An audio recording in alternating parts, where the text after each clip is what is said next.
Movie की starting होती है और हमें यहाँ पर रेस्टोरेंट को दिखाया जाता है जहाँ पर निकी और डेविड खाना खाने के लिए आए हुए थे। दरअसल ये एक कपल रहते हैं और यहाँ पर अचानक ही डेविड अपने पॉकेट से एक अंगूठी निकालता है और यहाँ पर निकी को देता है। दरअसल यहाँ पर डेविड निकी को प्रपोज करता है शादी के लिए, लेकिन यहाँ पर निकी कुछ भी नहीं कहती और यहाँ पर उसके चेहरे से साफ साफ झलक रहा है कि वो इनकार करने वाली है। तभी यहाँ पर डेविड कहता है कि तुम्हें कुछ टाइम चाहिए तो टाइम तुम ले सकते हो, 1 दिन 2 दिन जो भी हो। और उसके बाद हम देखते हैं जहाँ पर निकी एक दिन अपने ऑफिस से गुजर रही थी, तभी उसके रास्ते में ही एक प्लांट का एक रेस्टोरेंट पड़ता है, यानी कि वहाँ पर पौधे गार्डन का कई सारे पौधे मिलते हैं जहाँ से वो एक बीज का पैकेट ले आती है और वो अपने गार्डन में आके वो बीज बो देती है। जिसके बाद हम देखते हैं जहाँ पर वो ऑफिस में बैठी हुई थी और तभी यहाँ पर उसके पास उसकी बेस्ट फ्रेंड आ जाती है और उसके यहाँ पर प्रपोजल के बारे में इसको पता लग जाता है। जिसके बाद यहाँ पर निकी से वो पूछने लगती है कि क्या तुमने एक्सेप्ट किया या फिर इनकार कर दिया, क्या हुआ नहीं हुआ। और उसके बाद यहाँ पर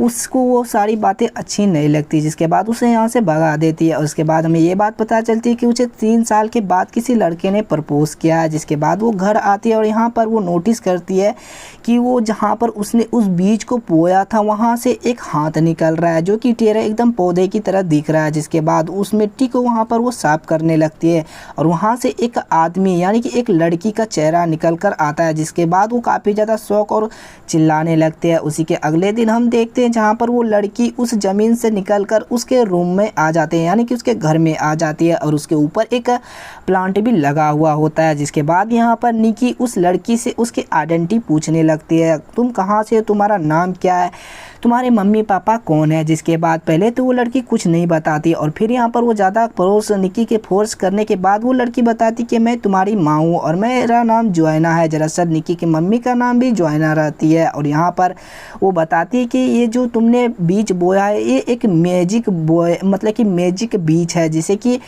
किसी भी परिवार में से किसी भी सदस्य को तुम एक बार मिल सकती हो और भगवान ने मुझे मौका दिया है तुमसे मिलने के लिए। और इसके बाद यहाँ पर ये दोनों बहस करते हैं, लेकिन यहाँ पर निकी ये मानने के लिए तैयार ही नहीं होती कि यहाँ पर तुम मेरी माँ हो। जिसके बाद यहाँ पर उसे यकीन दिलाने के लिए उसकी फेवरेट डिश वो बनाने लगती है, लेकिन गलती से वो अपने हाथ की उंगली काट लेती है जिससे कि उसका ब्लड जो है वो ग्रीन कलर का था। जिसके बाद यहाँ पर ये देखकर उसे बताती है कि मेरा जो है शरीर एक पौधे की तरह है जिसमें कि ब्लड भी ग्रीन है। जिसके बाद फाइनली वो लड़की उसकी फेवरेट डिश बना देती है जो कि उसकी माँ बनाकर उसे खिलाया करती थी। जिसके बाद वो जैसे ही टेस्ट चखती है तो यहाँ पर सच में उसकी माँ के ही जैसे टेस्ट थी। जिसके बाद यहाँ पर उसे थोड़ा मोड़ा बिलीव होने लगता है, लेकिन यहाँ पर पूरा कन्फेस वो नहीं होती। जिसके बाद यहाँ पर वो लड़की उसे बताती है कि तुम इसे पूरा मत खाओ, ये एक पौधा है और ये पानी की तरह उड़ जाएगा। जिसके बाद यहाँ पर उसको खाने से मना कर देती है और यहाँ पर ये दोनों आपस में काफ़ी ज़्यादा तक बात करते हैं। उसके बाद यहाँ पर वो लड़की उठकर चली जाती है और यहाँ पर निकी उस बीच को देखने लगती है। उसके अगले दिन जहाँ पर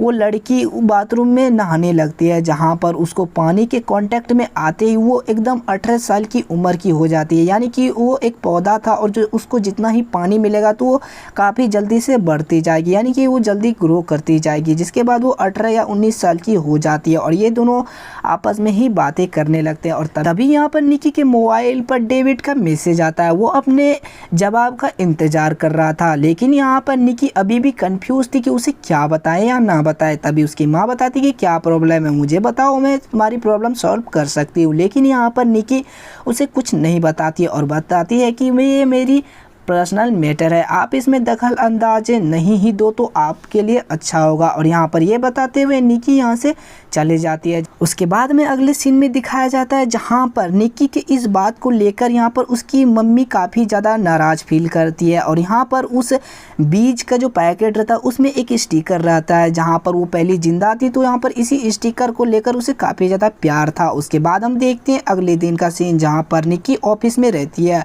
और उसी को पीछा करते करते यहाँ पर उसकी मम्मी भी आ जाती है, जहाँ पर निकी के बेस्ट फ्रेंड से वो बात कर रही थी। और यहाँ पर निकी ये देख यहाँ पर अपनी माँ को रोक देती है और ये कहते हुए कहती है कि अपनी आइडेंटिटी आप कभी भी रिवील मत कीजिएगा। और तभी यहाँ पर डेविड आ जाता है और इन तीनों को देखकर आपस में बात करते हुए ये भी इनसे कुछ बातें करने लगता है, लेकिन यहाँ पर उसकी माँ काफ़ी ज़्यादा घबरा जाती है और यहाँ पर निकी उसका हाथ पकड़कर यहाँ से ले जाती है। तभी हम देखते हैं जहाँ पर उसकी माँ निकी को समझा रही थी कि डेविड एक बहुत ही अच्छा इंसान है, तुम उसके साथ काफ़ी खुश रहोगी। और यहाँ पर निकी उससे बताने लगते कि आपने एक ही नज़र में उसको परख लिया। जिसके बाद हम देखते हैं फास्ट का सीन जहाँ पर निकी सिर्फ 6 साल की रहती है और यहाँ पर उसका आज बर्थडे था। और उसके बाद हम देखते हैं जहाँ पर वो काफ़ी ज़्यादा नाराज़ होती है क्योंकि उसका जो मनचाहा गिफ्ट रहता है वो उसे नहीं मिलता। दरअसल यहाँ पर उसकी जो गिफ्ट रहती है वो चाहिए था उसको एक जादुई अंगूठी, लेकिन यहाँ पर वो जादुई अंगूठी उस स्टोर में ख़त्म हो गई थी। जिसके बाद उसके मम्मी पापा यानी कि उसके पेरेंट्स उस अंगूठी को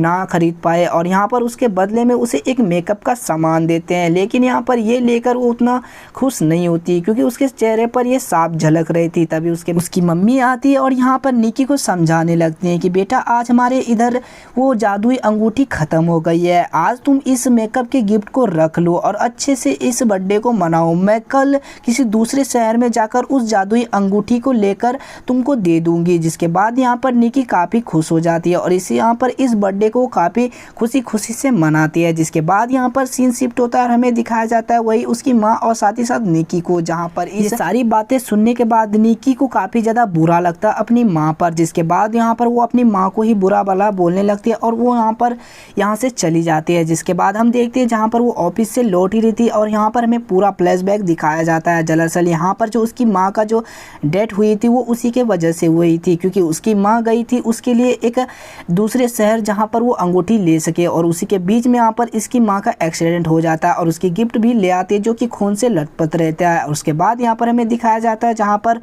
वो अपने घर पर रहती है और यहाँ पर उसकी माँ उसकी उस अंगूठी को ढूंढ रही थी जो कि उसे गिफ्ट में देना चाहती थी। और यहाँ पर तभी निकी आ जाती है और यहाँ पर पूछने लगती है कि तुम क्या ढूंढ रही हो। जिसके बाद उसकी माँ बताती कि उस अंगूठी को, और उसी वक्त यहाँ पर निकी उसको उस अंगूठी के बारे में बताती है और यहाँ पर उसे उस अंगूठी को निकाल कर अपनी माँ को दे देती है, जहाँ पर ये बताती है कि यही है वो अंगूठी जिसकी वजह से आपकी जान गई और इसकी वजह सिर्फ मैं हूँ क्योंकि मैंने ही आपको उस अंगूठी के लिए दूसरे शहर आपको भेजा था। जिसके बाद उसकी माँ उसे बताती कि नहीं बेटा, ये आप तुम्हारे चलते नहीं हुआ, वो एक एक्सीडेंट था जो कि उसमें किसी की भी गलती नहीं थी। लेकिन यहाँ पर निकी मानने के लिए तैयार ही नहीं होती और यहाँ पर यही वजह है कि वो अंगूठी से सख्त नफरत करती है, जहाँ पर डेविड का प्रपोजल वो एक्सेप्ट नहीं कर पाती। जिसके बाद इन दोनों में थोड़ी मोड़ी बहस होती है और उसी वक्त यहाँ पर निकी उस अंगूठी को एक खिड़की की मदद से वहाँ से फेंक देती है और यहाँ पर निकी अपनी माँ को बताती है कि आई हेट रिंग। और जिसके बाद यहाँ पर इन दोनों में बहस होने लगती है और यहाँ पर निकी को अभी तक भरोसा नहीं था कि ये लड़की सच में मेरी माँ है। जिसके बाद वो काफ़ी ज़्यादा भला बुरा उस लड़की को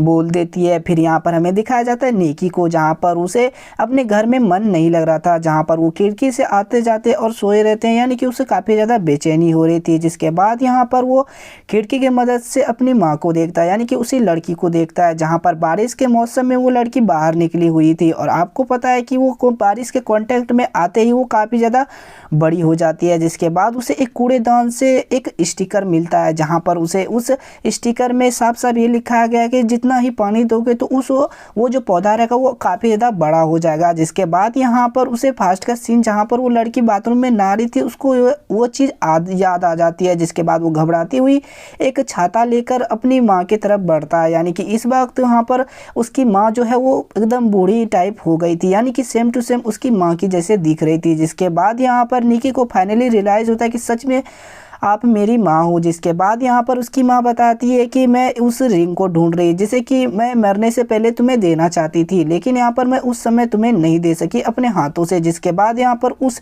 रिंग को ढूंढने लगती है उसी बारिश के मौसम में। और यहाँ पर निकी अपनी माँ को ले जाने के लिए आई हुई थी, लेकिन यहाँ पर उसकी माँ जाने से इनकार कर देती है और यहाँ पर वो अंगूठी ढूंढने लगती है। उसी के बाद यहाँ पर वो अंगूठी उसको मिल भी जाती है, जो कि निकी को वो दे देती है। जिसके बाद यहाँ पर ये दोनों कुछ बातें करते हैं। उसके साथ साथ यहाँ पर हम देखते हैं कि अब यहाँ पर निकी की जो माँ के पास जो टाइम है वो अब बहुत ही कम है, क्योंकि उसके पास जो फूल उगने का टाइम था वो 4 घंटे ही था, यानी कि जब उसका फूल उग जाएगा तो उसके बाद वो 4 घंटा ही जीवित रह सकती है, जिसमें कि 1 घंटा उसका बीत चुका था। उसके बाद यहाँ पर ये दोनों काफ़ी ज़्यादा इमोशनल बातें करते हैं और इसी के साथ यहाँ पर जो है हमें एक फ्लैशबैक को दिखाया जाता है, जहाँ पर निकी और उसकी मम्मी आपस में कुछ बातें कर रहे थे। जिसके बाद हम इधर देखते हैं कि उसकी मम्मी फाइनली मर जाती है, यानी कि उसके सारे फूल झड़ गए थे। जिसके बाद यहाँ पर हमें दिखाया जाता है निकी और डेविड, जहाँ पर ये लोग आपस में मैरिज कर रहे थे, यानी कि फाइनली अब निकी ने डेविड का प्रपोजल एक्सेप्ट कर ली थी। उसके बाद यहाँ पर हम उसके पापा को भी देखते हैं, जहाँ पर वो अपने साथ